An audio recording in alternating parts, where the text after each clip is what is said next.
안녕하세요. 단밤이에요. 오늘 하루도 잘 보내셨나요? 오늘은 여러분들께 재미있는 우화들을 읽어드리려고 해요. 단편 이야기 속에 많은 교훈이 담겨 있어서 여러분이 잠드실 때 들으시면 도움이 많이 되실 거예요. 그럼 오늘도 제가 재미있게 읽어드릴 테니 제 목소리 들으시면서 달달한 밤 보내시길 바랄게요. 구독과 좋아요, 알람 설정도 꼭 해주실 거죠? 양치기와 양. 양떼를 몰고 숲으로 들어간 양치기가 우연히 도토리가 많이 달린 떡갈나무를 발견했습니다. 양치기는 벙글벙글 웃으면서 좋아했습니다. 이거 신나는걸. 도토리가 정말 많이 달렸구나. 겨울 동안 양들을 먹이고도 아주 많이 남겠어. 얼른 도토리를 따야지. 양치기는 떨어지는 도토리를 받기 위해 입고 있던 자신의 망토를 떡갈나무 앞에 펼쳐놓았습니다. 그리고 떡갈나무 위로 올라가서 나뭇가지를 마구 흔들었답니다. 나뭇가지가 흔들리자 알맞게 익은 도토리들이 우수수 요란한 소리를 내면서 떨어졌습니다. 근처에서 풀을 뜯어먹고 있던 양들이 그 소리를 듣고 떡갈나무가 있는 곳으로 다가왔습니다. 양들은 맛있는 도토리들이 사방에 흩어져 있는 것을 발견했습니다. 양들은 열심히 바닥에 떨어진 도토리를 주워 먹기 시작했습니다. 그러다가 그만 양치기가 깔아놓은 망토까지 조각조각 찢어서 먹어버렸습니다. 하지만 나무 위로 올라간 양치기는 울창한 떡갈나무 잎이 시야를 가려서 그런 사정을 조금도 알지 못했습니다. 잠시 후에 도토리를 주워 담기 위해 나무에서 내려온 양치기는 무슨 일이 벌어졌는지 알게 되었습니다. 양치기는 찢어진 망토를 보면서 큰 소리로 나무랐습니다. 이 나쁜 놈들아, 다른 사람들에게는 털옷을 입게 해주면서 너희들은 먹여 키우는 나한테 해주는 것은 고작 망토를 못 쓰게 하는 거냐?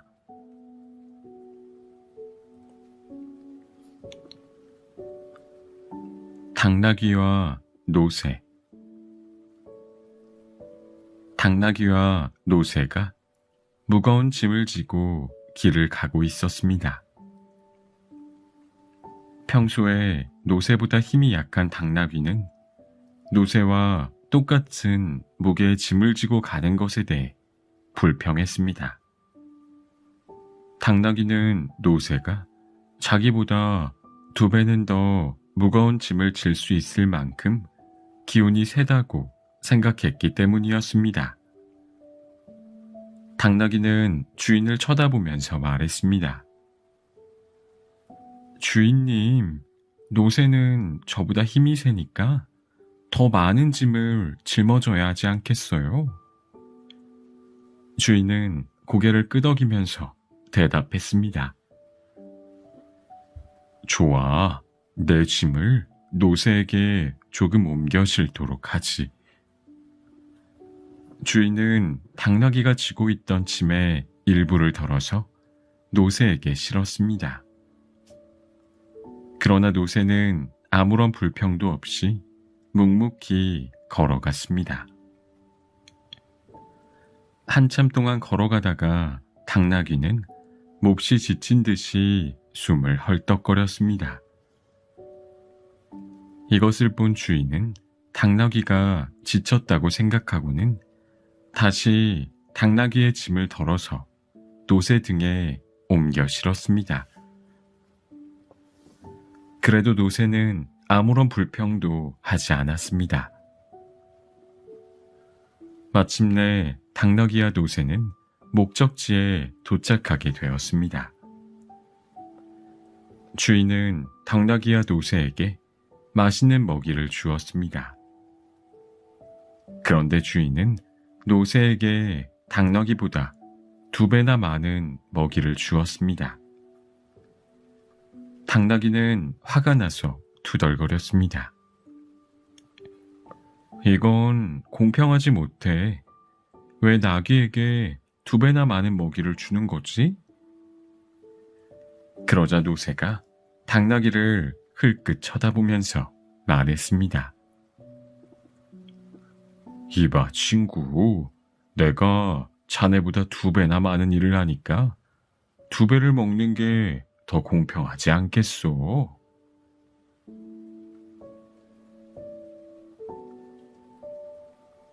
헤르메스와 대지의 신. 신들의 왕 제우스 신이 첫 번째 남자와 첫 번째 여자를 만들었을 때의 일입니다. 여러 날이 걸려서 정성스럽게 남자와 여자를 만든 제우스 신은 헤르메스 신을 불렀습니다. 제우스 신은 자신이 만든 남자와 여자를 흐뭇한 표정으로 바라보면서 헤르메스 신에게 사람들에게 알려주어야 할 것들을 자세하게 일러주었습니다. 너는 지금부터 2 사람을 데리고 땅으로 내려가거라. 그리고 그들에게 앞으로 살아갈 방법을 가르쳐 주거라. 먹을 수 있는 열매와 풀의 종류를 가르쳐 주고 농사를 지으면서 살 수 있도록 땅을 경작하는 방법을 가르쳐 주거라. 남자와 여자는 방금 만들어졌기 때문에 아무것도 모르고 있었습니다. 남자와 여자는 헤르메스 신을 따라 길을 떠났습니다.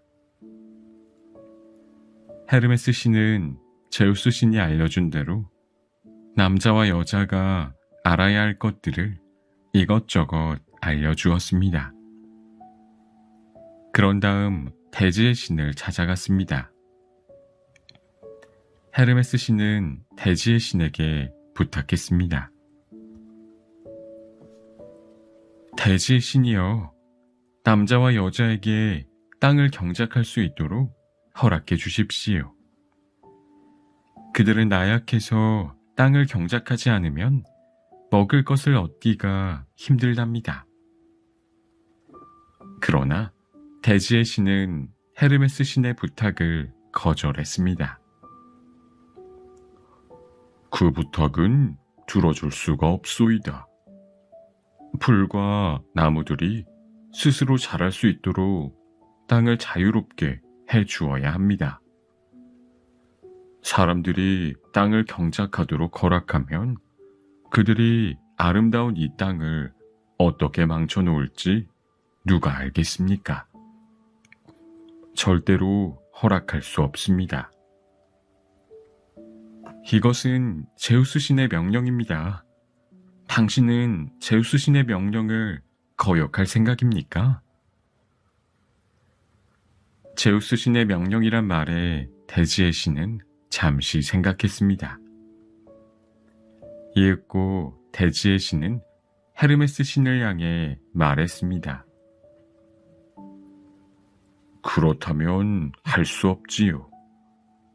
하지만 사람들은 먹을 것을 얻기 위해 땅을 경작하는 대가로 땀과 눈물을 흘려야 할 것입니다.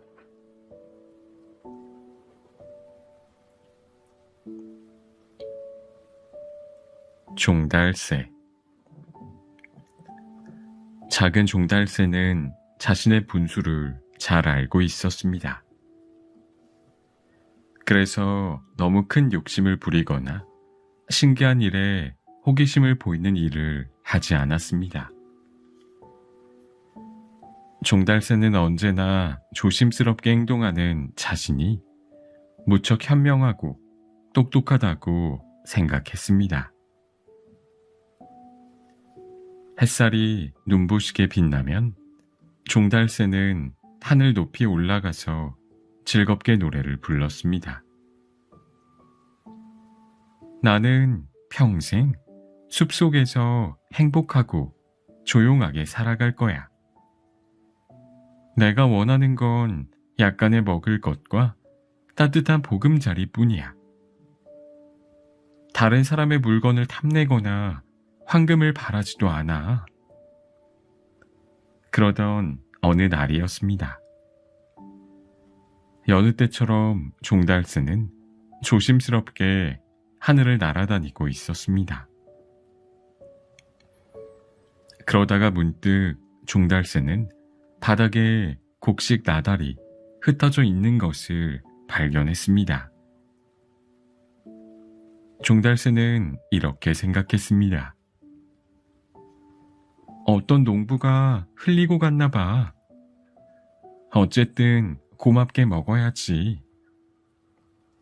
종달새는 몹시 기뻐하면서 재빨리 바닥에 내려앉았습니다. 공짜로 생긴 먹이를 보자 평소에 조심스러운 태도가 사라졌던 것입니다. 종달새는 열심히 부리로 곡식을 쪼아 먹기 시작했습니다. 그런데 바로 그 순간 그물이 움직이더니 종달새는 꼼짝달싹도 할 수 없게 되고 말았습니다. 무슨 일이지? 종달새는 날개를 퍼덕거리면서 빠져나가려고 애써 보았지만 아무런 소용도 없었습니다. 종달새는 그만 사냥꾼이 쳐놓은 덫에 걸리고 만 것입니다. 종달새는 그물에 걸린 것이 너무나 억울했습니다. 곡식을 쪼아 먹다가 목숨까지 잃게 된 것입니다. 종달새는 눈물을 흘리면서 한탄했습니다. 슬프구나. 나처럼 불행한 새가 또 있을까? 나는 다른 사람의 돈을 빼앗거나 황금이나 보석을 훔치려고 한 적도 없어. 그런 건 처음부터 탐내거나 바라지도 않았어. 그런데 보잘것없는 곡식 몇 알을 먹으려다가 죽게 된다니.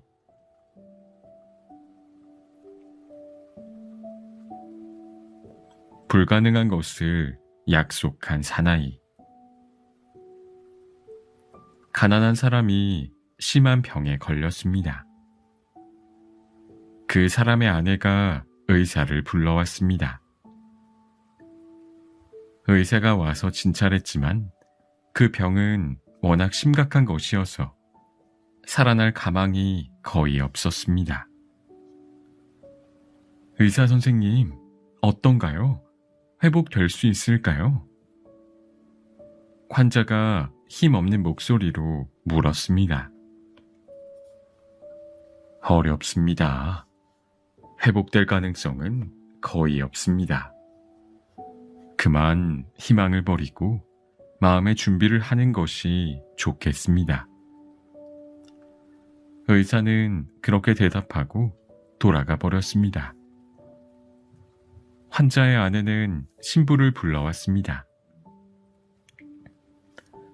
신부님, 제발 저를 좀 살려주십시오. 병에 걸린 남자가 말했습니다. 하지만 신부에게도 그 병을 치료할 방법은 없었습니다. 불가능한 일입니다. 하지만 환자는 끝까지 신부에게 매달렸습니다. 만약 제가 회복되기만 한다면 신에게 황소 100마리와 양 100마리를 바치겠습니다. 그러니까 제발 저를 살려달라고 신에게 기도해 주십시오. 알겠습니다. 기도를 해보겠습니다. 환자가 너무나 애처롭게 사정하자 신부는 신에게 기도해 보겠다고 약속하고 돌아갔습니다. 신부가 돌아가자 환자의 아내가 물었습니다. 그 많은 돈을 어디서 구할 거예요? 그러자 환자가 대답했습니다. 걱정하지 마시오. 나는 회복되어도 약속을 지키지 않을 것이오. 신은 나에게 약속을 지키라고 독촉하지 않을 테니 말이오.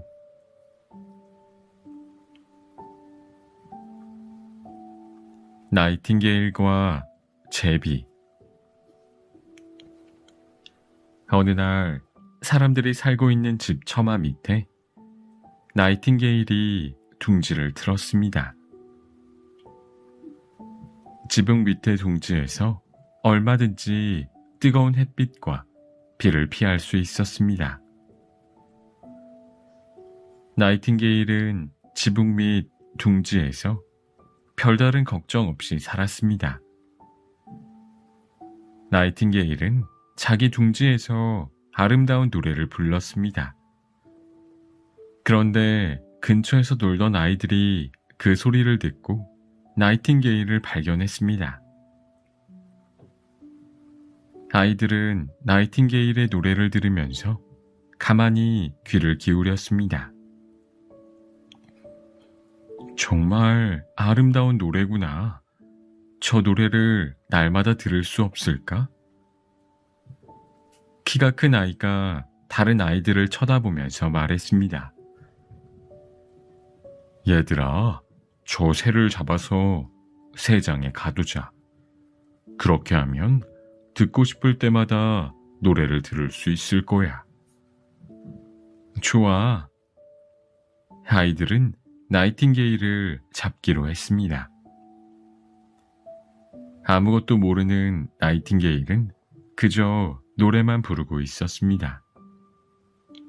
잠시 후에 아이들이 새 잡는 그물을 들고 다가왔습니다. 아이들은 새 잡는 그물을 힘껏 던져서 나이팅게일을 잡았습니다.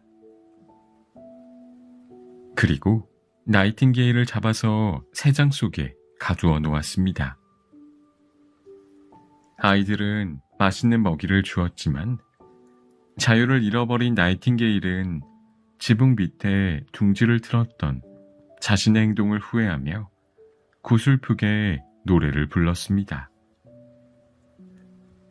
그러던 어느 날 아이들이 새장의 문을 열어놓은 틈을 타서 나이팅게일은 재빨리 달아났습니다. 나이팅게일은 다시 푸른 하늘을 마음껏 날아다닐 수 있었습니다. 나이팅게일은 더 이상 사람들이 사는 지붕 밑에다가 둥지를 짓지 않았습니다. 그러다가 나이팅게일은 제비와 친구가 되었습니다. 제비가 나이팅게일을 쳐다보면서 말했습니다. 너도 나처럼 사람들의 지붕 밑에 거처를 마련해서 사는 게 어때? 나무 위에서 사는 것보다 훨씬 편하고 좋아. 그러나 나이팅게일은 고개를 저었습니다. 고맙지만 사양하겠어. 내가 옛날에 겪은 불행을 되살리고 싶은 마음이 조금도 없단다.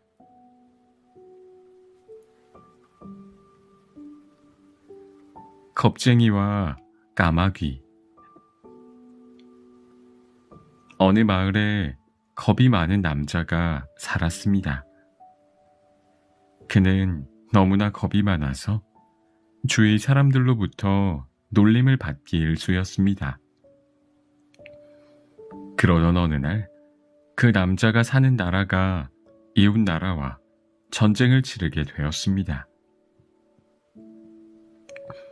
마을 사람들은 저마다 나라가 앞으로 어떻게 될 것인지 걱정하고 있었습니다. 전쟁이 벌어지면 살기가 몹시 힘들 것입니다. 정말 큰일이군. 전쟁이 앞으로 얼마나 갈까? 앞으로 더 살기 힘들게 생겼어.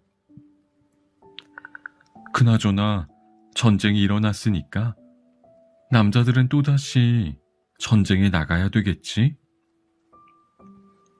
그러게 말이야.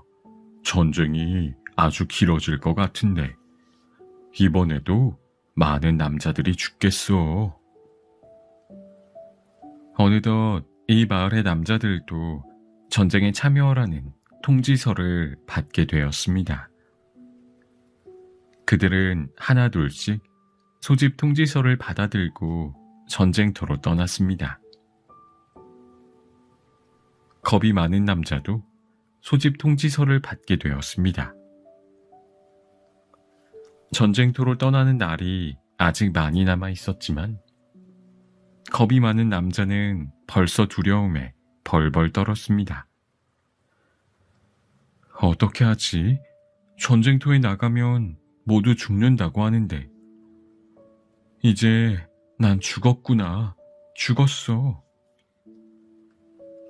겁이 많은 남자는 소집 날짜가 다가올 때까지 눈물을 흘리면서 나날을 보냈습니다. 마을 사람들은 그 남자가 너무 심하게 겁을 내자 그를 놀렸습니다. 아니, 전쟁터에 나가게 되었다고 날마다 저렇게 울고 있다니. 아무리 죽기 싫어도 저 녀석은 너무해. 소집 날짜가 다가오자 겁이 많은 남자도 마을 사람들과 함께 전쟁터에 나갔습니다. 군복을 입고 무기까지 받아든 그 남자는 계속 덜덜 떨었습니다. 적군과 싸워야 하는 날이 되었습니다. 겁이 많은 남자가 속해 있는 부대는 행군을 하기 시작했습니다. 그런데 어디선가 까마귀에 소름 끼치는 듯한 울음소리가 들려오자 그는 들고 있던 무기를 팽개치고 얼어붙은 듯 그 자리에서 꼼짝도 하지 않고 서 있었습니다. 겁에 질린 채 주위를 둘러보던 그는 나뭇가지에 까마귀가 앉아있는 모습을 보고는 겨우 안심하게 되었습니다. 잠시 후에 그는 무기를 집어들고 다시 행군을 시작했습니다. 그러자 까마귀가 다시 울기 시작했습니다. 그는 걸음을 멈추고 까마귀를 향해 소리쳤습니다. 얼마든지 시끄럽게 굴어봐. 나를 잡아먹지는 못할 거다.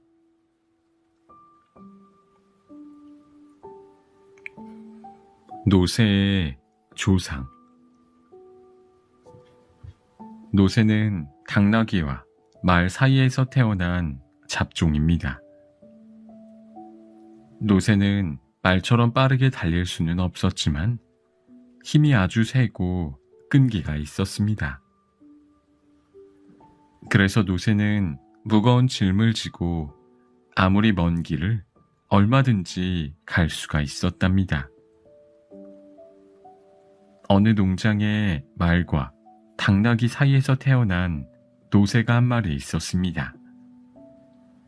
그 노새는 자기의 조상이 아주 빠르게 달리던 말이라는 소리를 듣고는 자기 조상을 자랑스럽게 생각했습니다. 그래서 노새는 말처럼 먹고 말처럼 행동했습니다. 그러던 어느 날이었습니다. 보리를 먹고 살이 통통하게 찐 노새는 기운이 넘쳐서 갑자기 사방을 뛰어다니기 시작했습니다. 노새는 자랑스러운 듯이 이렇게 중얼거렸습니다. 우리 조상은 굉장히 빨리 달리는 말이었어. 그래서 나도 우리 조상들처럼 아주 빨리 달릴 수 있어. 얼마 후에 그 마을에서 달리기 경주가 벌어졌습니다. 그 경주에는 많은 말들이 참가했습니다. 자기 조상이 말이라고 생각한 노새는 자신 있게 그 경주에 참여했습니다. 이번 경주의 우승은 내가 차지할 것이 분명해.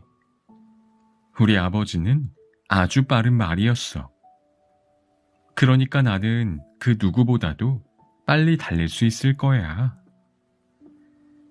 출발을 알리는 신호가 떨어지자 노새는 있는 힘을 다해 달렸습니다. 그런데 이상한 일이었습니다. 노새는 아무리 빨리 달려도 말들을 따라갈 수가 없었습니다. 내가 왜 이러지? 안 되겠어. 힘을 내야지. 노새는 다른 말들을 따라잡기 위해 기를 쓰고 달렸습니다. 하지만 점점 더 말들과의 거리가 멀어질 뿐이었습니다. 경주가 거의 끝나갈 때 지칠 대로 지쳐버린 노새는 갑자기 자기의 아버지는 사실 당나귀라는 사실을 기억해냈습니다.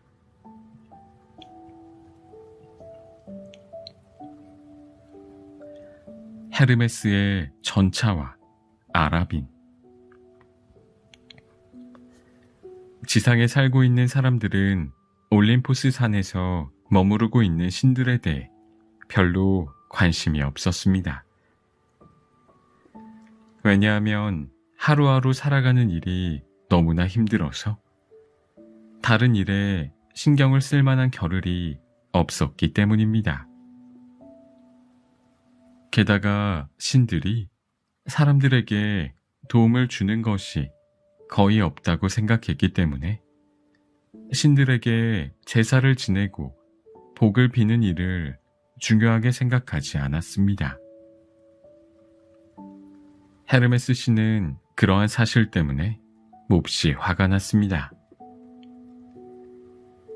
헤르메스 신은 그 길로 전차를 몰고 세상으로 내려갔습니다. 그 전차에는 거짓과 온갖 악행과 속임수가 들어 있었습니다. 헤르메스 신은 대지의 이쪽 끝에서 저쪽 끝까지 달리면서 지나가는 나라마다 그의 짐을 조금씩 나누어 주었습니다. 그래서 헤르메스 신이 지나간 자리에는 도둑과 사기꾼, 그리고 여러 가지 나쁜 짓을 하는 사람들이 전보다 훨씬 많이 늘어나게 되었습니다.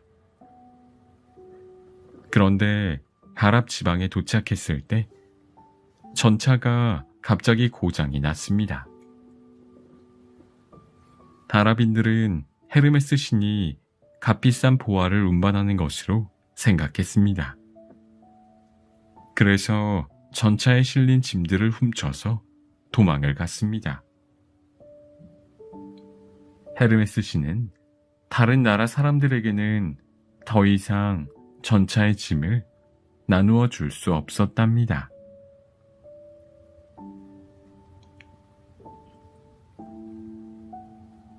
벽과 쇠못. 뜨거운 햇살이 쏟아지거나 차가운 겨울바람이 불어와도 꿋꿋하게 모두 막아주는 믿음직한 벽이 있었습니다. 튼튼한 벽 때문에 집안에 있는 사람들은 무더운 여름날에도 시원하게 지낼 수 있었습니다. 그리고 몹시 추운 겨울날에도 따뜻하게 지낼 수 있었답니다. 그러던 어느 날 벽은 요란한 소리와 함께 참을 수 없는 통증을 느끼며 잠에서 깨어났습니다. 무엇인가 날카로운 것이 자꾸만 벽 속으로 파고들고 있었습니다. 벽은 아프기도 하고 화가 나기도 해서 큰 소리로 외쳤습니다. 누구야? 누가 나를 이렇게 괴롭히는 거야? 하지만 요란한 소리와 함께 벽 속을 파고드는 느낌은 조금도 사라지지 않았습니다. 정신을 차리고 주위를 둘러보던 벽은 자신을 괴롭히는 것이 바로 날카롭고 굵은 쇠못이라는 것을 알았습니다. 벽은 쇠못을 향해 투덜거리면서 따졌습니다. 이봐, 난 너를 한 번도 괴롭힌 적이 없는데 너는 왜 나를 이렇게 아프게 하는 거야?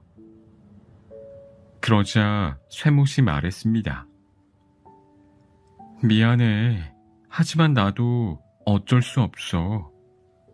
너를 괴롭히는 것은 내가 아니라 내 뒤에서 나를 세게 내려치는 사람이야.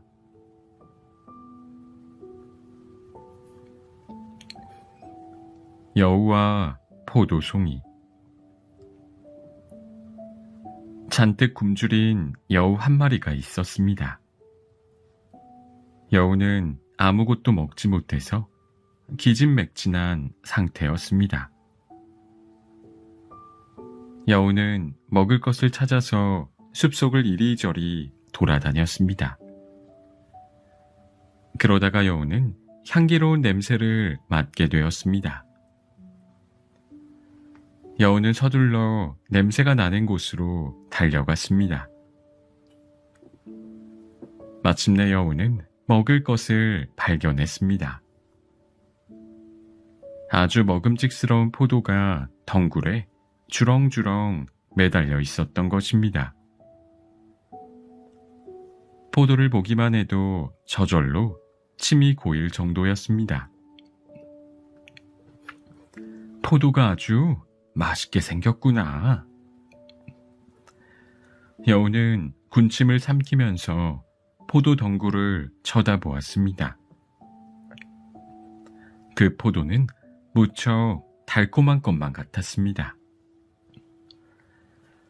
그러나 포도는 약간 높은 곳에 매달려 있었습니다.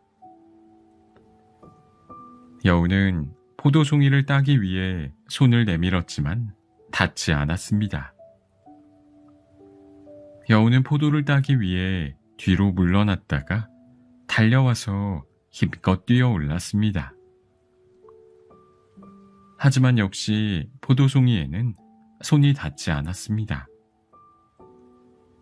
여우는 포도를 따기 위해 여러 번 시도했지만 번번이 실패하고 말았답니다. 한참이나 포도를 따기 위해 애쓰던 여우는 결국 포기할 수밖에 없었습니다. 여우는 포도 덩굴이 있는 곳을 떠나면서 이렇게 중얼거렸습니다. 아직 덜 익었군.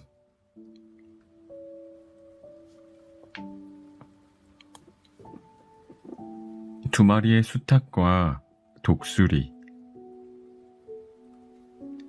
한 집에 두 마리의 수탉이 살고 있었습니다.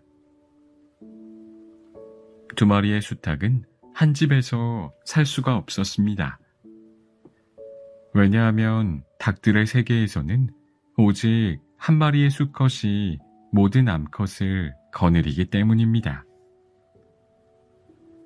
그래서 수탉 두 마리는 암탉을 거느리기 위해 날마다 싸웠습니다. 여기는 원래 내가 먼저 왔어. 빨리 이곳을 떠나는 게 좋을 거야. 웃기지 말라고. 내가 힘이 더 세니까 내가 떠나는 게 당연해. 그렇다고 한번 싸워보겠다는 뜻이야? 좋아. 쥐는 쪽이 이곳을 떠나는 거야. 결국 수탉 두 마리는 치열한 싸움을 벌이게 되었습니다. 수탉들의 싸움은 무척 거칠고 끈질겼습니다. 힘이 비슷한 두 마리의 수탉의 싸움은 한나절이 지나도 좀처럼 끝나지 않았습니다. 마침내 힘이 센 수탉이 승리를 거뒀습니다. 그리고 싸움에 진 나머지 한 마리는 비틀거리더니 덤불 속으로 달아났습니다. 암탉들은 싸움에서 이긴 수탉을 향해 환호성을 질렀습니다. 승리한 수탉은 기분이 날아갈 것만 같았습니다. 수탉은 허공으로 몸을 솟구쳐서 높다란 담장 위로 올라갔습니다. 수탉은 담장 위에서 자기의 힘을 과시하기 위해 날개를 퍼덕거렸습니다. 그리고 목청껏 소리를 질렀습니다. 어때? 내가 최고지? 내가 세상에서 가장 강한 수탉이야.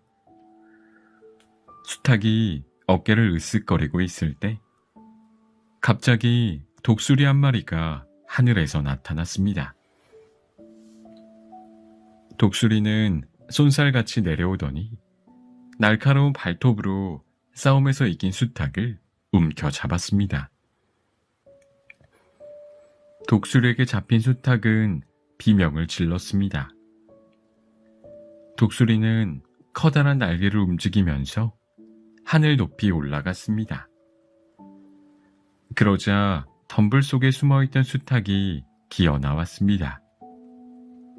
이제는 모든 암탉이 그 수탉의 주위로 몰려들었습니다. 그렇게 해서 그 수탉은 독수리에게 잡혀간 수탉을 대신해서 모든 암탉을 거느리게 되었답니다.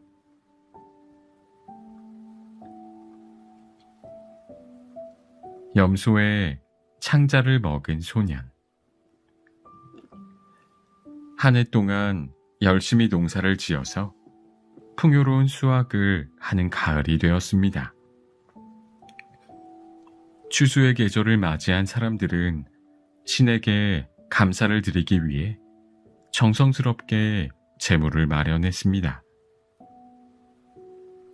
양치기도 염소 한 마리를 잡아서 목축의 신에게 감사의 제사를 올렸습니다. 그리고 마을 사람들을 초대해서 제물로 바친 염소를 나누어 먹었습니다. 이 잔치에 온 손님들 가운데 가난한 여자가 있었습니다. 남편을 잃고 혼자 살아가는 그 여자에게는 어린 아들이 있었는데 그들은 너무 가난해서 항상 굶주린 상태였습니다. 풍성하게 차려진 잔치 음식을 보자 어린 아들은 정신없이 먹어대기 시작했습니다. 어머니는 허겁지겁 먹어대는 아들을 쳐다보면서 걱정스러운 목소리로 말했습니다. 천천히 음식을 먹거라. 급하게 먹으면 체할 수도 있단다. 하지만 오랜만에 기름진 음식을 대하는 어린 아들은 어머니의 말에 귀를 기울이려고 하지 않았습니다.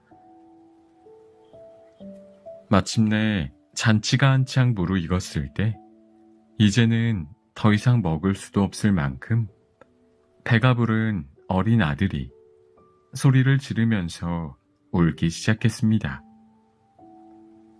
너무 많이 먹어서 탈이 난 것입니다.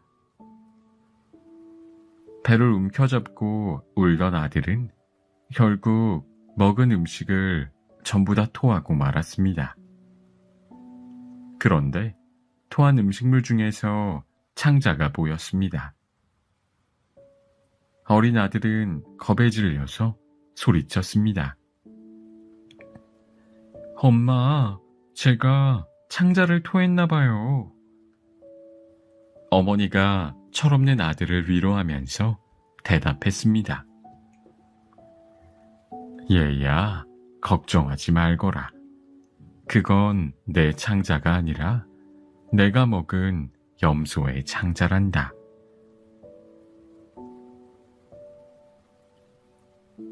개똥 집박이와 개.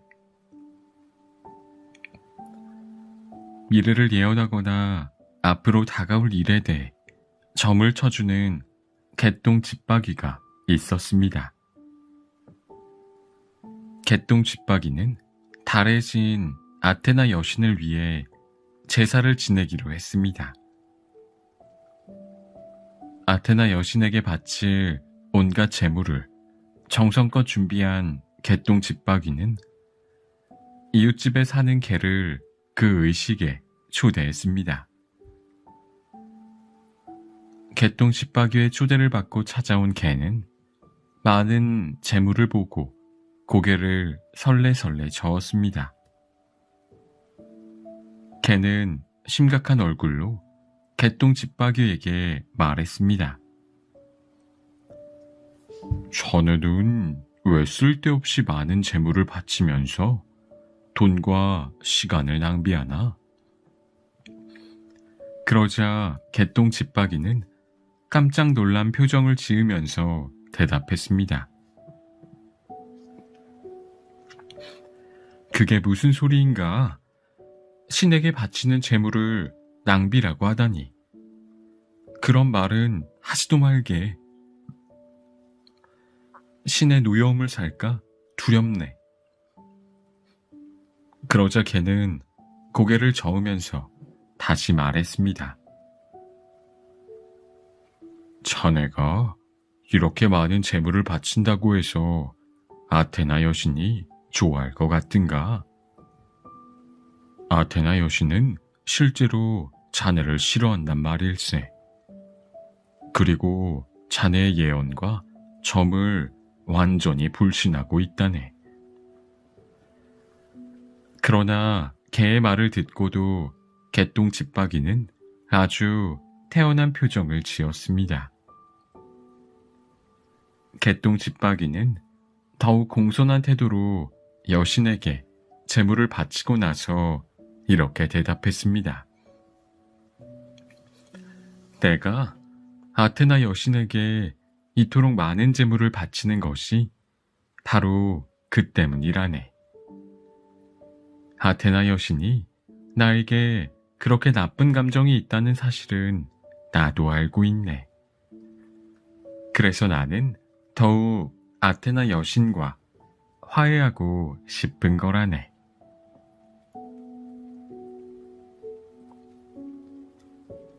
전나무와 가시나무.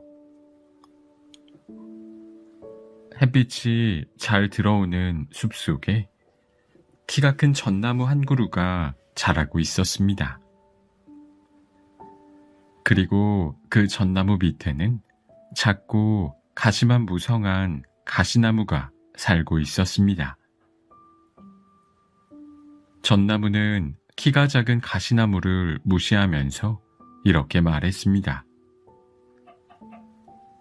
가시나무야, 너는 키도 작고 가지에 가시만 잔뜩 붙어있는 것이 너무나 볼품없구나.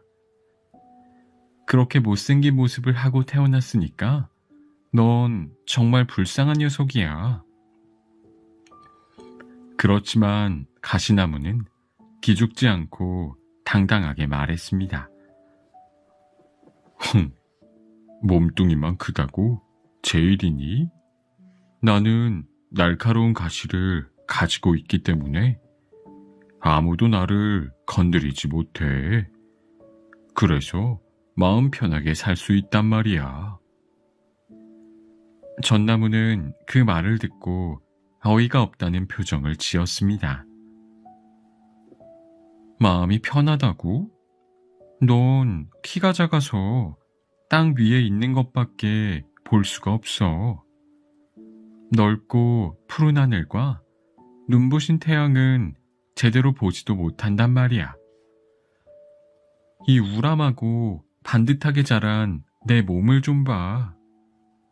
너무 단단하고 결이 고와서 군함과 무역선의 갑판을 만드는 일에 쓰일 정도야. 너처럼 작고 날카로운 가지밖에 없는 나무가 감히 나하고 비교하려 든단 말이야? 그래도 가시나무는 지지 않고 말했습니다. 나는 내가 조금도 부럽지 않아. 너를 무자비하게 잘라내는 도끼와 톱을 떠올린다면 너도 아마 나처럼 태어나고 싶을걸?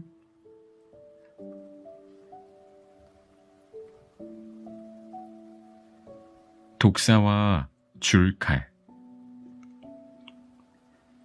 폭풍우가 몰아쳐서 산사태가 일어났습니다. 산사태는 순식간에 많은 동물들의 보금자리를 망가뜨렸습니다. 폭풍우가 지나가자 동물들은 저마다 자기들의 보금자리를 다시 만들었습니다. 독사도 망가진 보금자리를 고치기 위해 도구를 찾고 있었습니다. 독사는 사람들이 사는 마을로 내려가서 대장간으로 들어갔습니다. 그곳에서 독사는 망치를 발견했습니다. 망치야, 나를 좀 도와주지 않겠니? 내가 있어야 집을 고칠 수 있단다. 독사는 망치에게 도와달라고 했습니다. 그러자 망치는 기꺼이 도와주겠다고 했습니다. 좋아, 내가 도와주겠소. 대장간에 걸려있던 다른 연장들도 기꺼이 독사를 도와주겠다고 약속했습니다. 독사는 다시 줄칼이 있는 곳으로 다가갔습니다. 그리고 줄칼에게 도움을 요청했습니다. 줄칼아, 나를 좀 도와줘.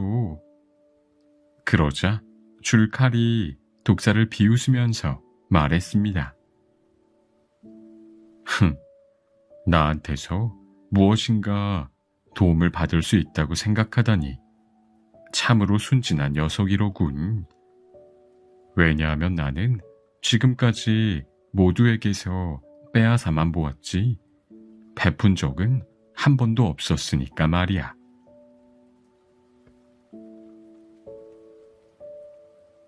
여행자와 까마귀. 돈을 벌기 위해 여행을 다니는 사람들이 있었습니다. 그 상인들은 이 나라 저 나라를 오가면서 여러 가지 신기한 물건들을 사고 팔아 돈을 벌었습니다. 이런 긴 여행길에는 뜻하지 않은 사고도 잦은 목숨을 위협하는 위험도 아주 많았습니다. 그렇기 때문에 상인들은 사소한 징조도 아주 중요하게 생각하고 미리 조심하곤 했습니다. 어느 날 상인들은 인적이 드문 오솔길을 걸어가다가 나무 위에 까마귀 한 마리가 앉아있는 것을 발견했습니다. 저기 좀 봐, 까마귀가 있어. 한 상인이 나뭇가지를 가리키면서 말했습니다. 옛날부터 까마귀는 불길한 징조로 여겨졌기 때문에 상인들은 불안한 표정으로 까마귀를 바라보았습니다. 까마귀는 잔뜩 긴장하고 있는 상인들을 놀리기라도 하듯이 까악까악 울면서 머리 위를 맴돌았습니다. 그런데 상인 가운데 한 사람이 걱정스러운 목소리로 말했습니다. 까마귀를 만난 건 나쁜 징조인 것 같아. 아무래도 다시 되돌아가는 게 좋겠어. 그런데 그 까마귀는 한쪽 눈이 먼 외눈박이였습니다. 그것을 본 다른 상인 한 사람이 이렇게 말했습니다. 아니야, 저 까마귀를 자세히 보게나. 한쪽 눈이 멀지 않았나? 자기 눈 하나를 잃게 되리라는 것도 예측하지 못한 저런 하찮은 짐승이 어떻게 우리 미래를 예측할 수 있겠나?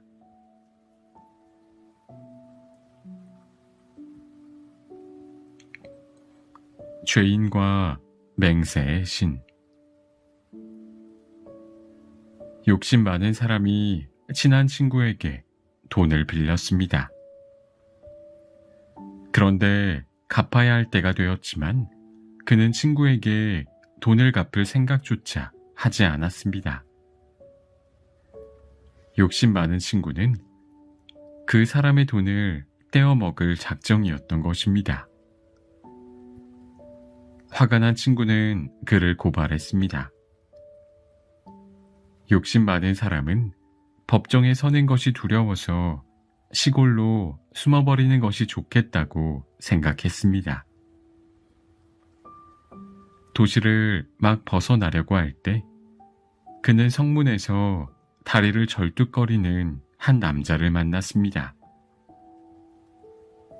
욕심 많은 사람은 그 남자와 함께 걸어가면서 대화를 나누었습니다. 그런데 당신은 누구십니까? 그리고 지금 어디로 가는 중입니까? 그러자 다리를 저는 남자가 대답했습니다. 나는 맹세의 신이오. 맹세를 어긴 사람들에게 벌을 주기 때문이지. 나는 지금 거짓 맹세를 하고 신의를 저버린 사람들을 찾기 위해 길을 가고 있소. 욕심 많은 사람은 깜짝 놀라면서 다시 질문을 던졌습니다. 그렇다면 언제쯤 다시 이 도시로 돌아오게 되나요? 30년이나 40년 후가 아닐까? 맹세의 신이 대답했습니다. 그 말을 듣고 친구의 돈을 빌렸던 욕심 많은 사람은 곧바로 도시로 돌아갔습니다. 맹세의 신이 멀리 떠났기 때문에 마음 놓고 거짓 맹세를 할 수 있을 거라 생각했기 때문입니다. 마침내 재판이 열리는 날이 되었습니다. 욕심 많은 남자는 당당하게 재판장으로 나갔습니다. 그리고 자신은 결코 돈을 빌린 적이 없다고 거짓 맹세를 하였습니다. 그러나 욕심 많은 사람의 말이 끝나기도 전에 맹세의 신이 나타났습니다. 그리고 욕심 많은 사람을 낭떠러지로 끌고 가서 떨어뜨리려고 했습니다. 그러자 남자는 불만스러운 목소리로 항의했습니다. 30년이나 40년 후에 돌아온다고 해놓고는 하루 만에 다시 돌아와서 저를 이렇게 만드는군요. 맹세의 신은 이렇게 대답했습니다. 아무리 먼 곳에 있다 하더라도 누가 나를 화나게 하면 나는 그날로 다시 돌아온다는 사실을 몰랐지.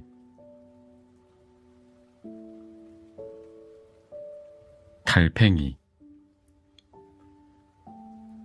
어느 날 들에 나가서 열심히 일하던 농부가 커다란 달팽이 한 마리를 발견했습니다. 농부는 달팽이를 집어서 주머니 속에 넣었습니다. 집에 있는 아들에게 갖다 주면 무척 좋아할 것 같았기 때문입니다. 저녁이 되어 일을 마친 농부는 집으로 돌아왔습니다. 그리고 마당에서 놀고 있는 어린 아들에게 달팽이를 주었습니다. 농부의 아들은 신이 나서 소리쳤습니다. 우와, 맛있겠다. 농부의 아들은 달팽이를 구워 먹기 위해 모닥불을 피웠습니다. 그리고 불 위에 달팽이를 올려놓았습니다.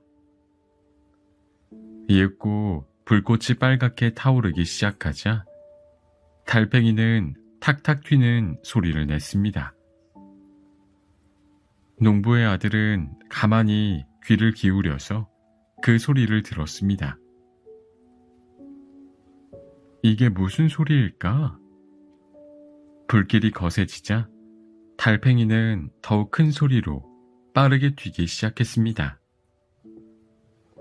그 소리는 마치 축제날에 신이 나서 두드러대는 북소리처럼 들렸습니다.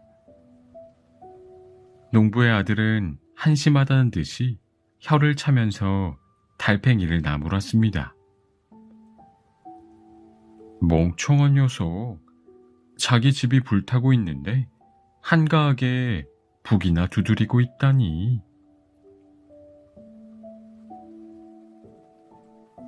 양치기와 양. 양떼를 몰고 숲으로 들어간 양치기가 우연히 도토리가 많이 달린 떡갈나무를 발견했습니다. 양치기는 벙글벙글 웃으면서 좋아했습니다. 이거 신나는걸. 도토리가 정말 많이 달렸구나. 겨울 동안 양들을 먹이고도 아주 많이 남겠어. 얼른 도토리를 따야지. 양치기는 떨어지는 도토리를 받기 위해 입고 있던 자신의 망토를 떡갈나무 앞에 펼쳐 놓았습니다. 그리고 떡갈나무 위로 올라가서 나뭇가지를 마구 흔들었답니다. 나뭇가지가 흔들리자 알맞게 익은 도토리들이 우수수 요란한 소리를 내면서 떨어졌습니다. 근처에서 풀을 뜯어먹고 있던 양들이 그 소리를 듣고 떡갈나무가 있는 곳으로 다가왔습니다. 양들은 맛있는 도토리들이 사방에 흩어져 있는 것을 발견했습니다. 양들은 열심히 바닥에 떨어진 도토리를 주워 먹기 시작했습니다. 그러다가 그만 양치기가 깔아놓은 망토까지 조각조각 찢어서 먹어버렸습니다. 하지만 나무 위로 올라간 양치기는 울창한 떡갈나무 잎이 시야를 가려서 그런 사정을 조금도 알지 못했습니다. 잠시 후에 도토리를 주워 담기 위해 나무에서 내려온 양치기는 무슨 일이 벌어졌는지 알게 되었습니다. 양치기는 찢어진 망토를 보면서 큰 소리로 나무랐습니다. 이 나쁜 놈들아, 다른 사람들에게는 털옷을 입게 해주면서 너희들은 먹여 키우는 나한테 해주는 것은 고작 망토를 못 쓰게 하는 거냐?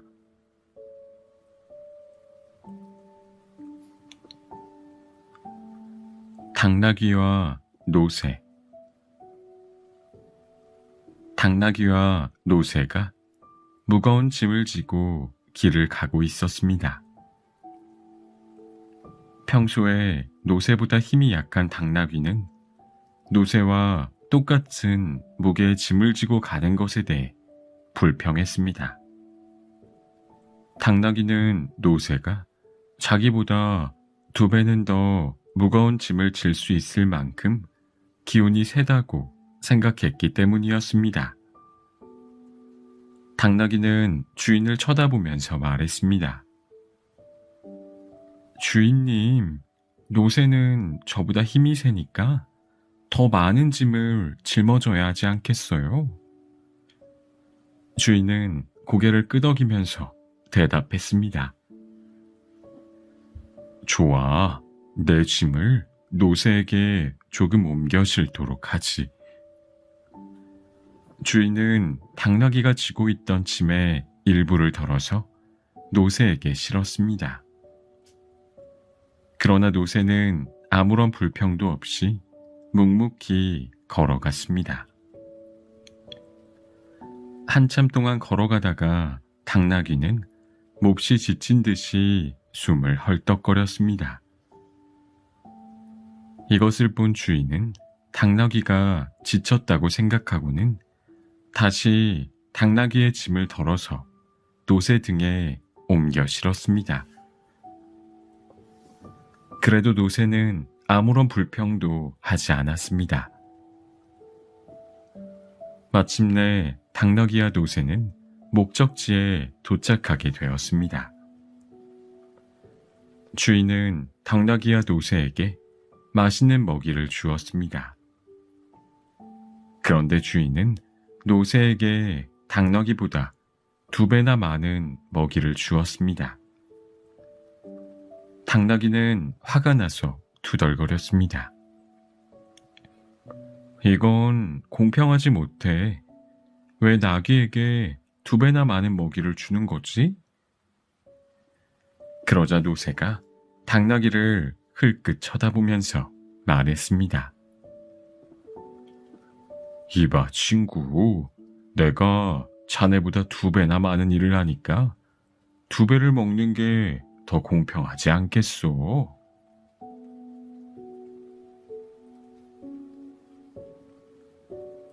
헤르메스와 대지의 신. 신들의 왕 제우스 신이 첫 번째 남자와 첫 번째 여자를 만들었을 때의 일입니다. 여러 날이 걸려서 정성스럽게 남자와 여자를 만든 제우스 신은 헤르메스 신을 불렀습니다. 제우스 신은 자신이 만든 남자와 여자를 흐뭇한 표정으로 바라보면서 헤르메스 신에게 사람들에게 알려주어야 할 것들을 자세하게 일러주었습니다. 너는 지금부터 2 사람을 데리고 땅으로 내려가거라. 그리고 그들에게 앞으로 살아갈 방법을 가르쳐 주거라. 먹을 수 있는 열매와 풀의 종류를 가르쳐 주고 농사를 지으면서 살 수 있도록 땅을 경작하는 방법을 가르쳐 주거라. 남자와 여자는 방금 만들어졌기 때문에 아무것도 모르고 있었습니다. 남자와 여자는 헤르메스 신을 따라 길을 떠났습니다.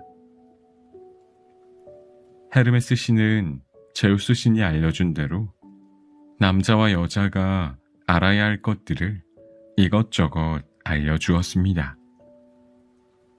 그런 다음 대지의 신을 찾아갔습니다. 헤르메스 신은 대지의 신에게 부탁했습니다. 대지의 신이여, 남자와 여자에게 땅을 경작할 수 있도록 허락해 주십시오. 그들은 나약해서 땅을 경작하지 않으면 먹을 것을 얻기가 힘들답니다. 그러나 대지의 신은 헤르메스 신의 부탁을 거절했습니다. 그 부탁은 들어줄 수가 없소이다. 풀과 나무들이 스스로 자랄 수 있도록 땅을 자유롭게 해 주어야 합니다. 사람들이 땅을 경작하도록 허락하면 그들이 아름다운 이 땅을 어떻게 망쳐놓을지 누가 알겠습니까? 절대로 허락할 수 없습니다. 이것은 제우스 신의 명령입니다. 당신은 제우스 신의 명령을 거역할 생각입니까? 제우스 신의 명령이란 말에 대지의 신은 잠시 생각했습니다. 이윽고 대지의 신은 헤르메스 신을 향해 말했습니다. 그렇다면 할 수 없지요. 하지만 사람들은 먹을 것을 얻기 위해 땅을 경작하는 대가로 땀과 눈물을 흘려야 할 것입니다.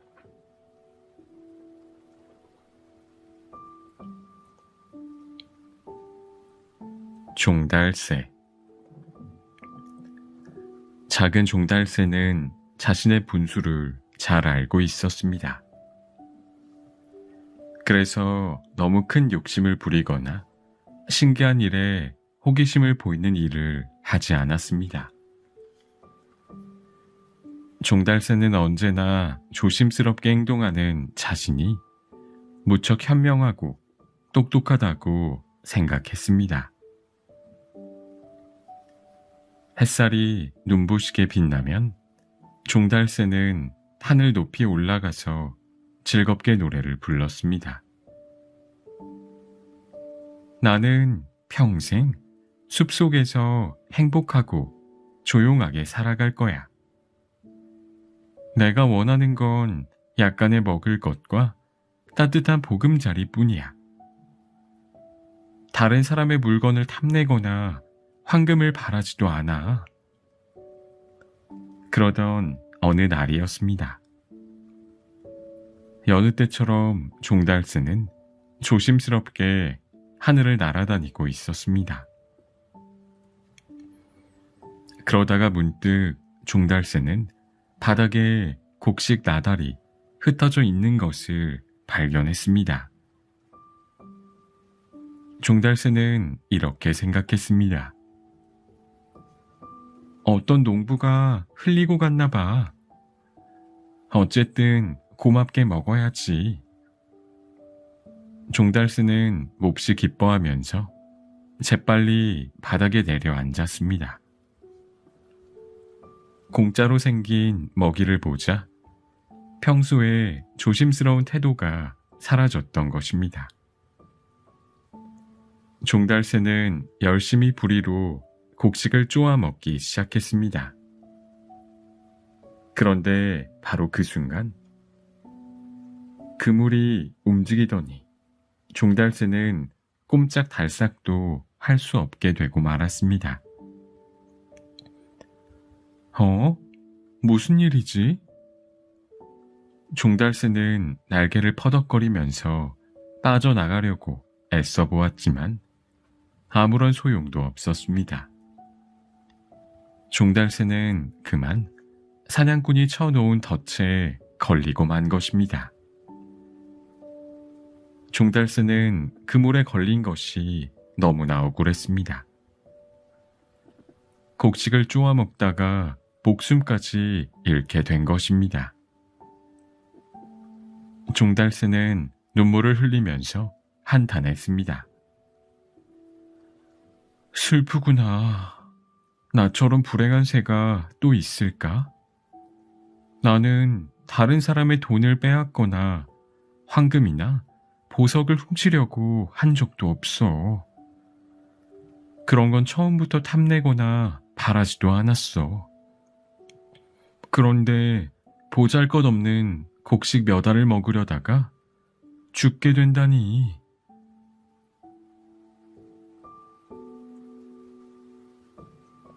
불가능한 것을 약속한 사나이. 가난한 사람이 심한 병에 걸렸습니다. 그 사람의 아내가 의사를 불러왔습니다.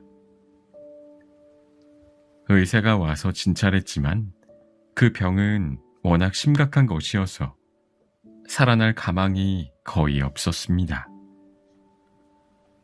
의사 선생님, 어떤가요? 회복될 수 있을까요?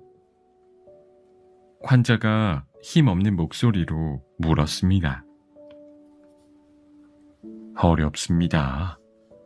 회복될 가능성은 거의 없습니다. 그만 희망을 버리고 마음의 준비를 하는 것이 좋겠습니다. 의사는 그렇게 대답하고 돌아가 버렸습니다. 환자의 아내는 신부를 불러왔습니다. 신부님, 제발 저를 좀 살려주십시오. 병에 걸린 남자가 말했습니다. 하지만 신부에게도 그 병을 치료할 방법은 없었습니다. 불가능한 일입니다. 하지만 환자는 끝까지 신부에게 매달렸습니다. 만약 제가 회복되기만 한다면 신에게 황소 100마리와 양 100마리를 바치겠습니다. 그러니까 제발 저를 살려달라고 신에게 기도해 주십시오. 알겠습니다. 기도를 해보겠습니다. 환자가 너무나 애처롭게 사정하자 신부는 신에게 기도해 보겠다고 약속하고 돌아갔습니다. 신부가 돌아가자 환자의 아내가 물었습니다. 그 많은 돈을 어디서 구할 거예요? 그러자 환자가 대답했습니다. 걱정하지 마시오. 나는 회복되어도 약속을 지키지 않을 것이오. 신은 나에게 약속을 지키라고 독촉하지 않을 테니 말이오.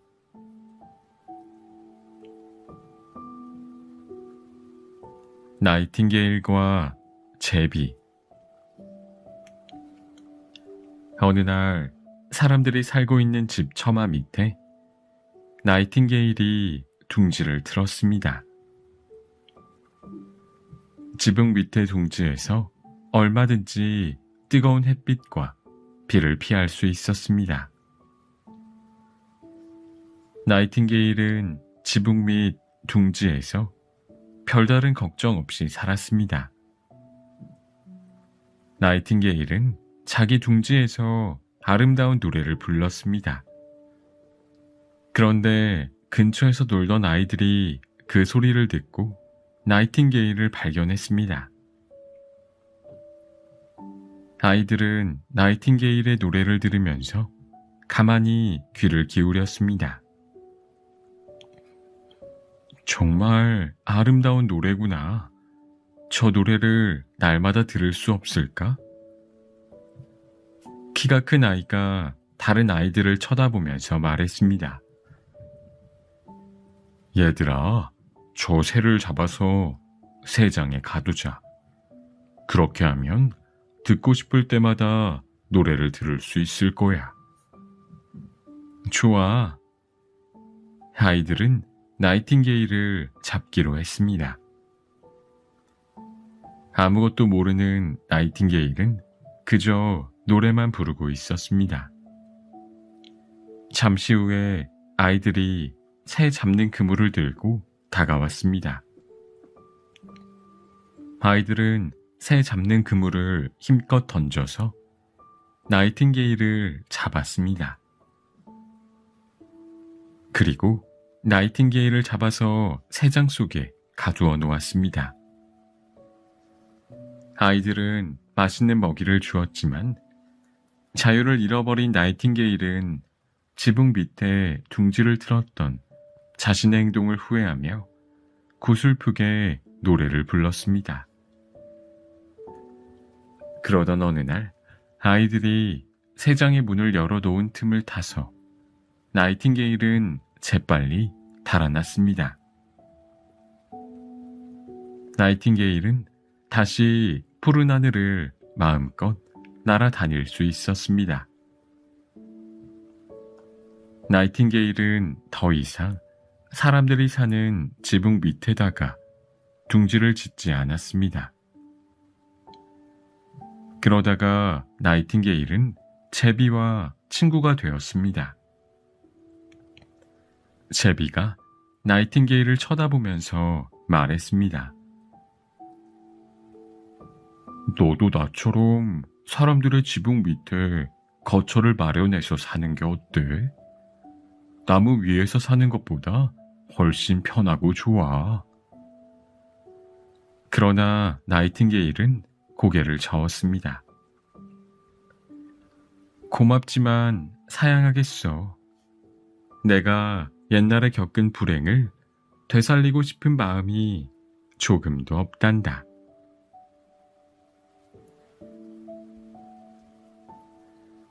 겁쟁이와 까마귀.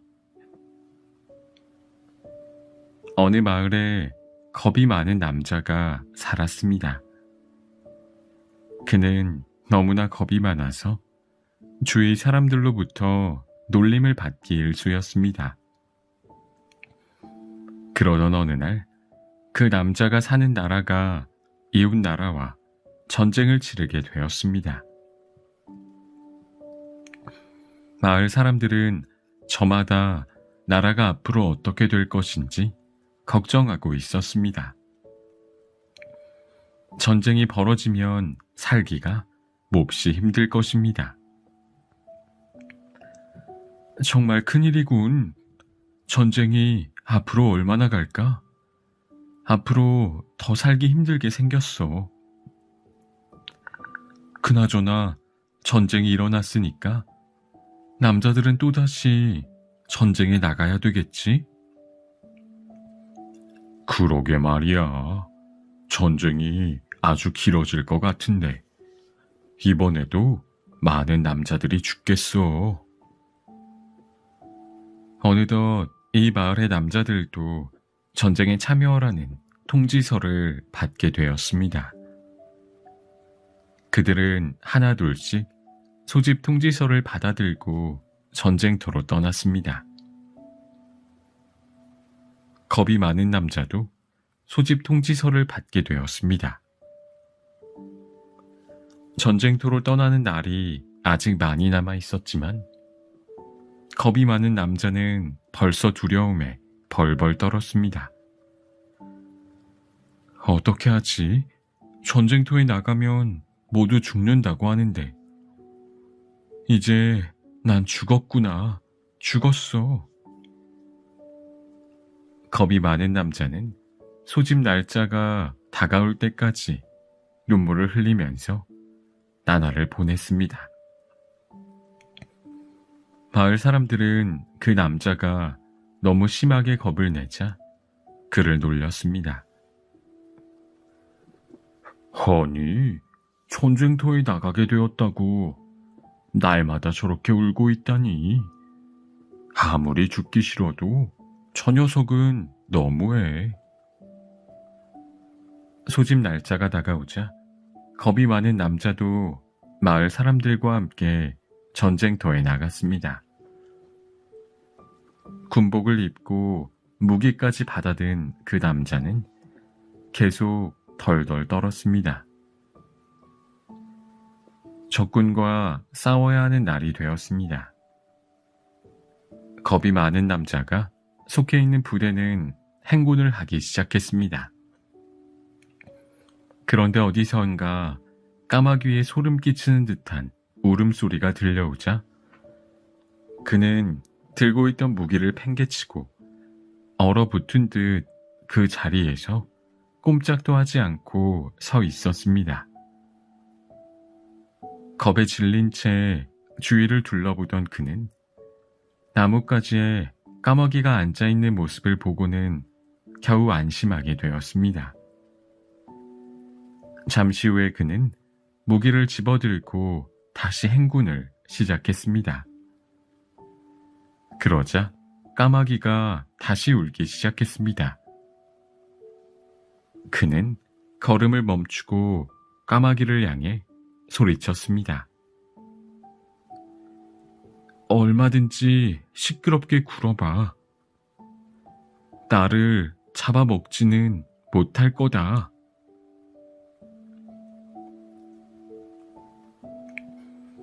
노새의 조상. 노새는 당나귀와 말 사이에서 태어난 잡종입니다. 노새는 말처럼 빠르게 달릴 수는 없었지만 힘이 아주 세고 끈기가 있었습니다.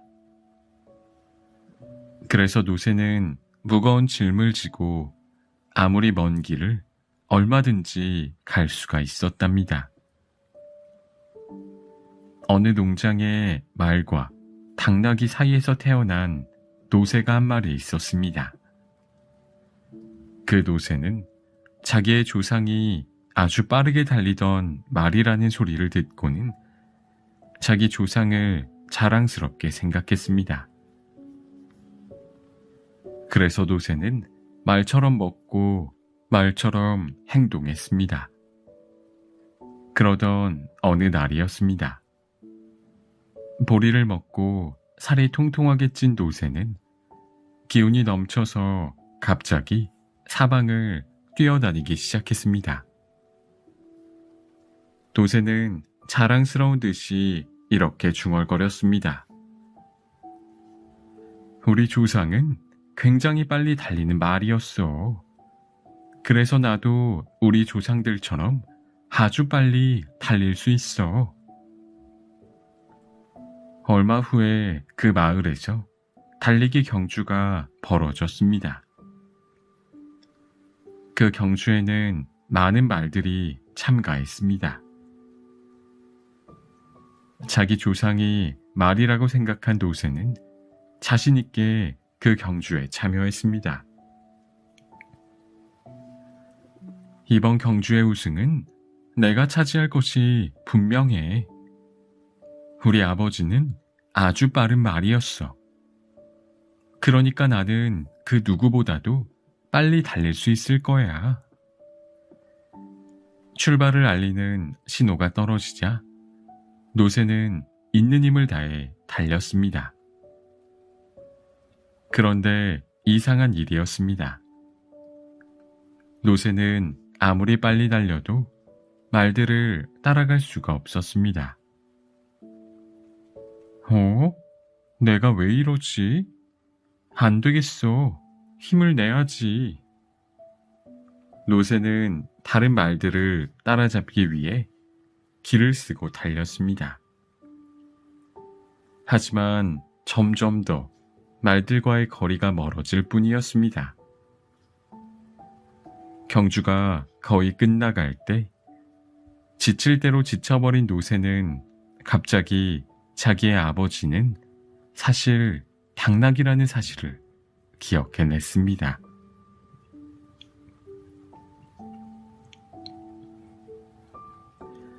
헤르메스의 전차와 아라빈. 지상에 살고 있는 사람들은 올림포스 산에서 머무르고 있는 신들에 대해 별로 관심이 없었습니다. 왜냐하면 하루하루 살아가는 일이 너무나 힘들어서 다른 일에 신경을 쓸 만한 겨를이 없었기 때문입니다. 게다가 신들이 사람들에게 도움을 주는 것이 거의 없다고 생각했기 때문에 신들에게 제사를 지내고 복을 비는 일을 중요하게 생각하지 않았습니다. 헤르메스 신은 그러한 사실 때문에 몹시 화가 났습니다. 헤르메스 신은 그 길로 전차를 몰고 세상으로 내려갔습니다.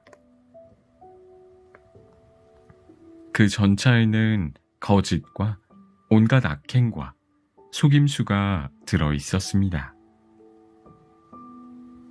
헤르메스 신은 대지의 이쪽 끝에서 저쪽 끝까지 달리면서 지나가는 나라마다 그의 짐을 조금씩 나누어 주었습니다. 그래서 헤르메스 신이 지나간 자리에는 도둑과 사기꾼, 그리고 여러 가지 나쁜 짓을 하는 사람들이 전보다 훨씬 많이 늘어나게 되었습니다. 그런데 아랍 지방에 도착했을 때 전차가 갑자기 고장이 났습니다. 아랍인들은 헤르메스 신이 값비싼 보화를 운반하는 것으로 생각했습니다. 그래서 전차에 실린 짐들을 훔쳐서 도망을 갔습니다. 헤르메스 신은 다른 나라 사람들에게는 더 이상 전차의 짐을 나누어 줄 수 없었답니다.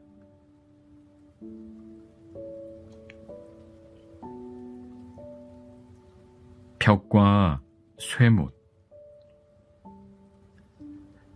뜨거운 햇살이 쏟아지거나 차가운 겨울바람이 불어와도 꿋꿋하게 모두 막아주는 믿음직한 벽이 있었습니다. 튼튼한 벽 때문에 집안에 있는 사람들은 무더운 여름날에도 시원하게 지낼 수 있었습니다. 그리고 몹시 추운 겨울날에도 따뜻하게 지낼 수 있었답니다. 그러던 어느 날 벽은 요란한 소리와 함께 참을 수 없는 통증을 느끼며 잠에서 깨어났습니다. 무엇인가 날카로운 것이 자꾸만 벽 속으로 파고들고 있었습니다. 벽은 아프기도 하고 화가 나기도 해서 큰 소리로 외쳤습니다. 누구야? 누가 나를 이렇게 괴롭히는 거야? 하지만 요란한 소리와 함께 벽 속을 파고드는 느낌은 조금도 사라지지 않았습니다. 정신을 차리고 주위를 둘러보던 벽은 자신을 괴롭히는 것이 바로 날카롭고 굵은 쇠못이라는 것을 알았습니다. 벽은 쇠못을 향해 투덜거리면서 따졌습니다. 이봐, 난 너를 한 번도 괴롭힌 적이 없는데 너는 왜 나를 이렇게 아프게 하는 거야? 그러자 쇠못이 말했습니다. 미안해. 하지만 나도 어쩔 수 없어. 너를 괴롭히는 것은 내가 아니라 내 뒤에서 나를 세게 내려치는 사람이야.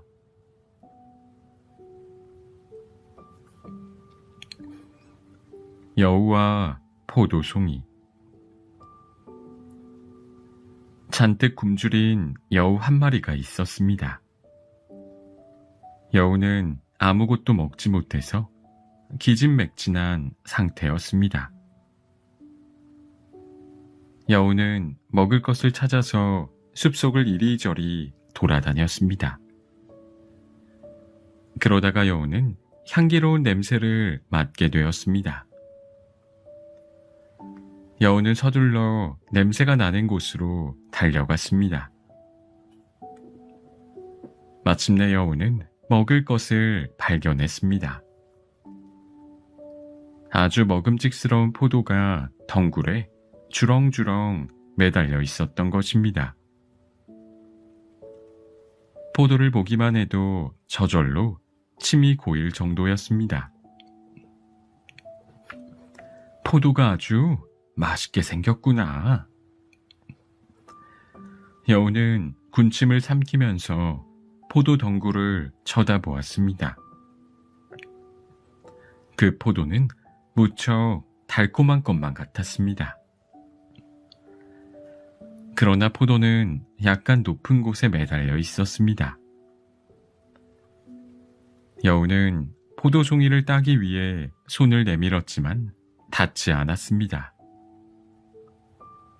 여우는 포도를 따기 위해 뒤로 물러났다가 달려와서 힘껏 뛰어 올랐습니다. 하지만 역시 포도송이에는 손이 닿지 않았습니다. 여우는 포도를 따기 위해 여러 번 시도했지만 번번이 실패하고 말았답니다. 한참이나 포도를 따기 위해 애쓰던 여우는 결국 포기할 수밖에 없었습니다. 여우는 포도 덩굴이 있는 곳을 떠나면서 이렇게 중얼거렸습니다. 아직 덜 익었군.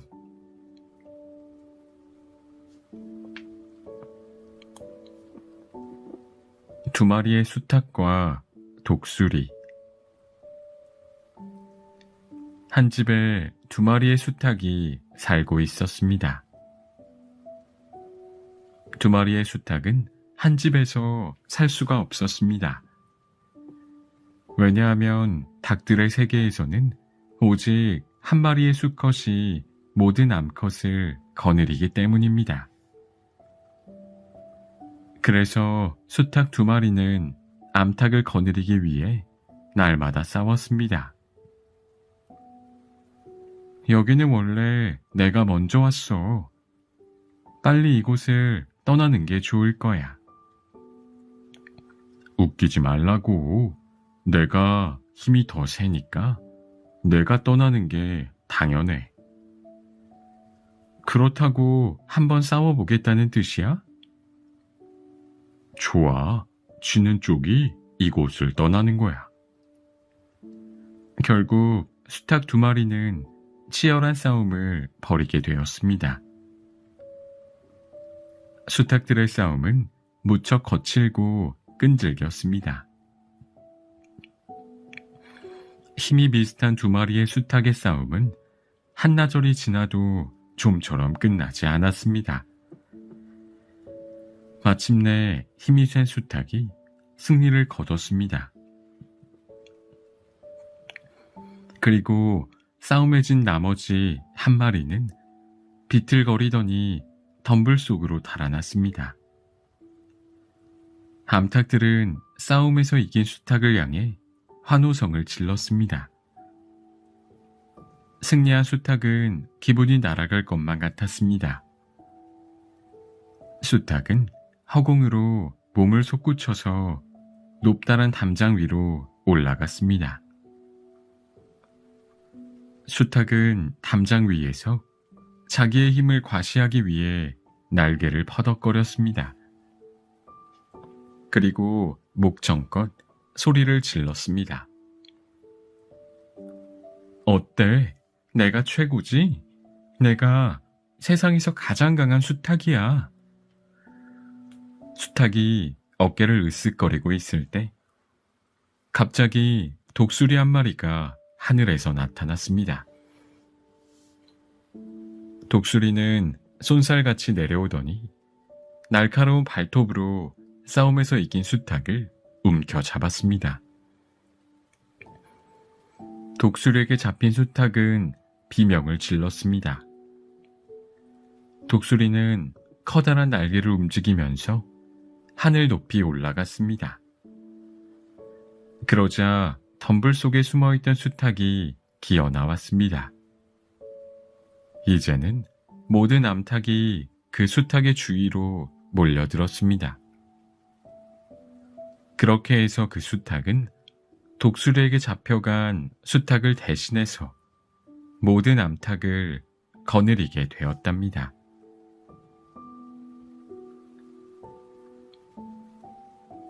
염소의 창자를 먹은 소년. 한 해 동안 열심히 농사를 지어서 풍요로운 수확을 하는 가을이 되었습니다. 추수의 계절을 맞이한 사람들은 신에게 감사를 드리기 위해 정성스럽게 제물을 마련했습니다. 양치기도 염소 1마리를 잡아서 목축의 신에게 감사의 제사를 올렸습니다. 그리고 마을 사람들을 초대해서 제물로 바친 염소를 나누어 먹었습니다. 이 잔치에 온 손님들 가운데 가난한 여자가 있었습니다. 남편을 잃고 혼자 살아가는 그 여자에게는 어린 아들이 있었는데 그들은 너무 가난해서 항상 굶주린 상태였습니다. 풍성하게 차려진 잔치 음식을 보자 어린 아들은 정신없이 먹어대기 시작했습니다. 어머니는 허겁지겁 먹어대는 아들을 쳐다보면서 걱정스러운 목소리로 말했습니다. 천천히 음식을 먹거라.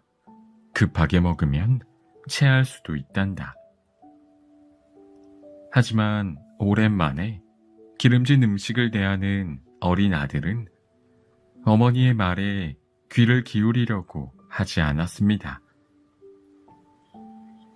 마침내 잔치가 한창 무르익었을 때 이제는 더 이상 먹을 수도 없을 만큼 배가 부른 어린 아들이 소리를 지르면서 울기 시작했습니다.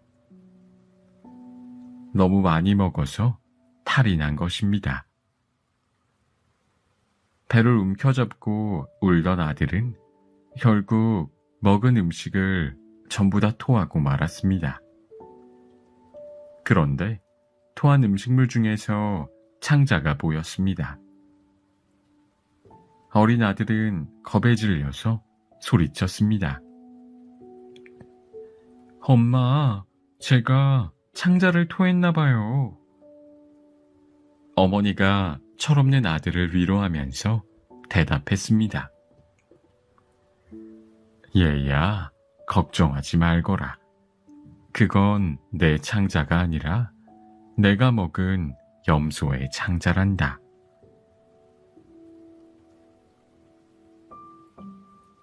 개똥 집박이와 개.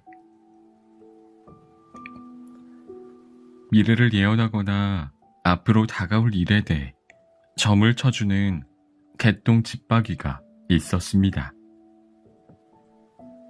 개똥 집박이는 달의 신 아테나 여신을 위해 제사를 지내기로 했습니다.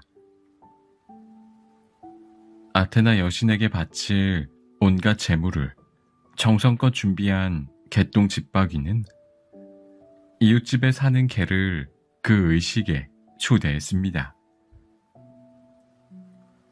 개똥 집박이의 초대를 받고 찾아온 개는 많은 재물을 보고 고개를 설레설레 저었습니다. 개는 심각한 얼굴로 개똥 집박이에게 말했습니다. 자네는 왜 쓸데없이 많은 재물을 바치면서 돈과 시간을 낭비하나? 그러자 개똥 집박이는 깜짝 놀란 표정을 지으면서 대답했습니다. 그게 무슨 소리인가? 신에게 바치는 재물을 낭비라고 하다니. 그런 말은 하지도 말게. 신의 노여움을 살까 두렵네.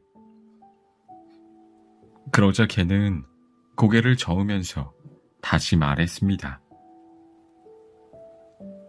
자네가 이렇게 많은 재물을 바친다고 해서 아테나 여신이 좋아할 것 같은가? 아테나 여신은 실제로 자네를 싫어한단 말일세.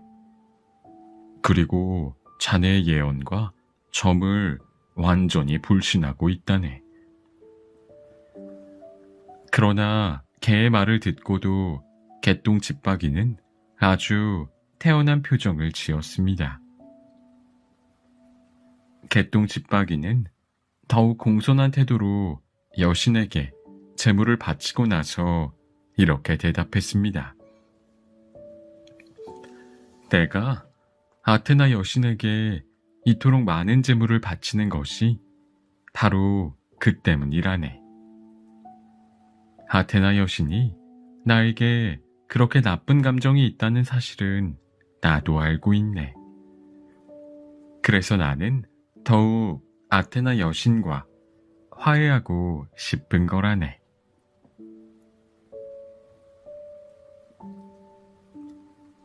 전나무와 가시나무. 햇빛이 잘 들어오는 숲속에 키가 큰 전나무 한 그루가 자라고 있었습니다. 그리고 그 전나무 밑에는 작고 가시만 무성한 가시나무가 살고 있었습니다. 전나무는 키가 작은 가시나무를 무시하면서 이렇게 말했습니다. 가시나무야, 너는 키도 작고 가지에 가시만 잔뜩 붙어있는 것이 너무나 볼품없구나. 그렇게 못생긴 모습을 하고 태어났으니까 넌 정말 불쌍한 녀석이야. 그렇지만 가시나무는 기죽지 않고 당당하게 말했습니다. 몸뚱이만 크다고 제일이니? 나는 날카로운 가시를 가지고 있기 때문에 아무도 나를 건드리지 못해. 그래서 마음 편하게 살 수 있단 말이야. 전나무는 그 말을 듣고 어이가 없다는 표정을 지었습니다. 마음이 편하다고? 넌 키가 작아서 땅 위에 있는 것밖에 볼 수가 없어. 넓고 푸른 하늘과 눈부신 태양은 제대로 보지도 못한단 말이야. 이 우람하고 반듯하게 자란 내 몸을 좀 봐. 너무 단단하고 결이 고와서 군함과 무역선의 갑판을 만드는 일에 쓰일 정도야. 너처럼 작고 날카로운 가시밖에 없는 나무가 감히 나하고 비교하려 든단 말이야? 그래도 가시나무는 지지 않고 말했습니다. 나는 내가 조금도 부럽지 않아. 너를 무자비하게 잘라내는 도끼와 톱을 떠올린다면 너도 아마 나처럼 태어나고 싶을걸?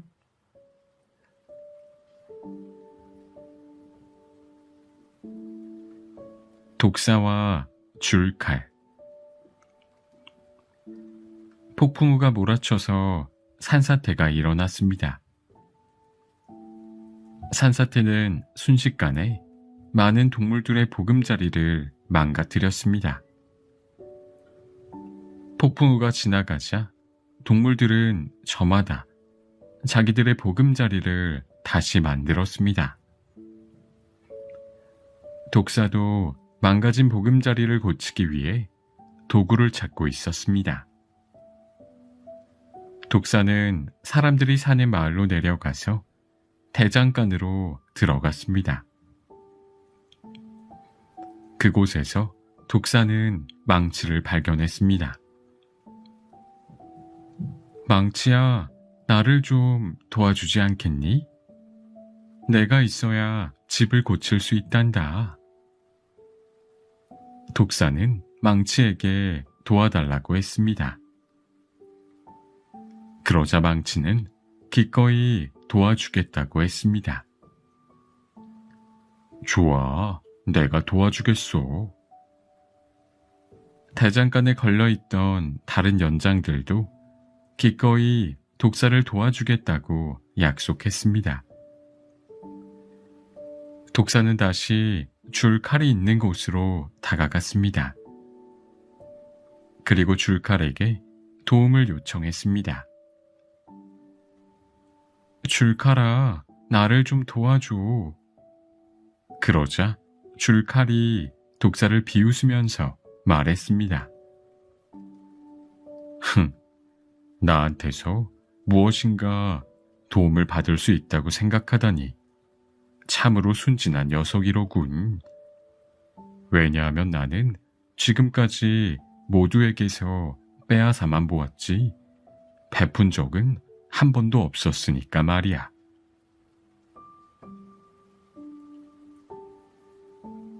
여행자와 까마귀. 돈을 벌기 위해 여행을 다니는 사람들이 있었습니다. 그 상인들은 이 나라 저 나라를 오가면서 여러 가지 신기한 물건들을 사고 팔아 돈을 벌었습니다. 이런 긴 여행길에는 뜻하지 않은 사고도 잦은 목숨을 위협하는 위험도 아주 많았습니다. 그렇기 때문에 상인들은 사소한 징조도 아주 중요하게 생각하고 미리 조심하곤 했습니다. 어느 날 상인들은 인적이 드문 오솔길을 걸어가다가 나무 위에 까마귀 한 마리가 앉아있는 것을 발견했습니다. 저기 좀 봐, 까마귀가 있어. 한 상인이 나뭇가지를 가리키면서 말했습니다. 옛날부터 까마귀는 불길한 징조로 여겨졌기 때문에 상인들은 불안한 표정으로 까마귀를 바라보았습니다. 까마귀는 잔뜩 긴장하고 있는 상인들을 놀리기라도 하듯이 까악까악 울면서 머리 위를 맴돌았습니다. 그런데 상인 가운데 한 사람이 걱정스러운 목소리로 말했습니다. 까마귀를 만난 건 나쁜 징조인 것 같아. 아무래도 다시 되돌아가는 게 좋겠어. 그런데 그 까마귀는 한쪽 눈이 먼 외눈박이였습니다. 그것을 본 다른 상인 한 사람이 이렇게 말했습니다. 아니야, 저 까마귀를 자세히 보게나. 한쪽 눈이 멀지 않았나? 자기 눈 하나를 잃게 되리라는 것도 예측하지 못한 저런 하찮은 짐승이 어떻게 우리 미래를 예측할 수 있겠나?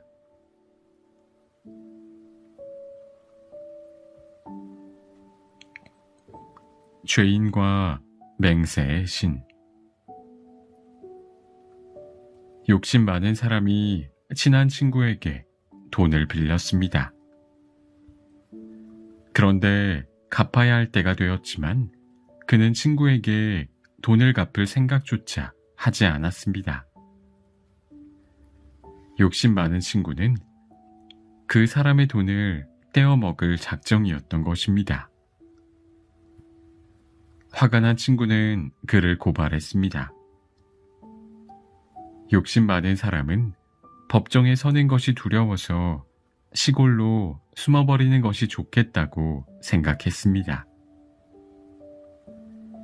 도시를 막 벗어나려고 할 때 그는 성문에서 다리를 절뚝거리는 한 남자를 만났습니다. 욕심 많은 사람은 그 남자와 함께 걸어가면서 대화를 나누었습니다. 그런데 당신은 누구십니까? 그리고 지금 어디로 가는 중입니까? 그러자 다리를 저는 남자가 대답했습니다. 나는 맹세의 신이오. 맹세를 어긴 사람들에게 벌을 주기 때문이지.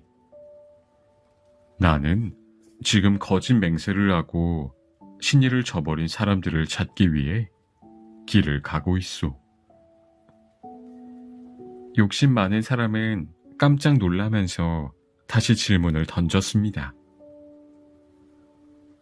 그렇다면 언제쯤 다시 이 도시로 돌아오게 되나요? 30년이나 40년 후가 아닐까? 맹세의 신이 대답했습니다. 그 말을 듣고 친구의 돈을 빌렸던 욕심 많은 사람은 곧바로 도시로 돌아갔습니다. 맹세의 신이 멀리 떠났기 때문에 마음 놓고 거짓 맹세를 할 수 있을 거라 생각했기 때문입니다. 마침내 재판이 열리는 날이 되었습니다. 욕심 많은 남자는 당당하게 재판장으로 나갔습니다. 그리고 자신은 결코 돈을 빌린 적이 없다고 거짓 맹세를 하였습니다. 그러나 욕심 많은 사람의 말이 끝나기도 전에 맹세의 신이 나타났습니다. 그리고 욕심 많은 사람을 낭떠러지로 끌고 가서 떨어뜨리려고 했습니다. 그러자 남자는 불만스러운 목소리로 항의했습니다. 30년이나 40년 후에 돌아온다고 해놓고는 하루 만에 다시 돌아와서 저를 이렇게 만드는군요. 맹세의 신은 이렇게 대답했습니다. 아무리 먼 곳에 있다 하더라도 누가 나를 화나게 하면 나는 그날로 다시 돌아온다는 사실을 몰랐지.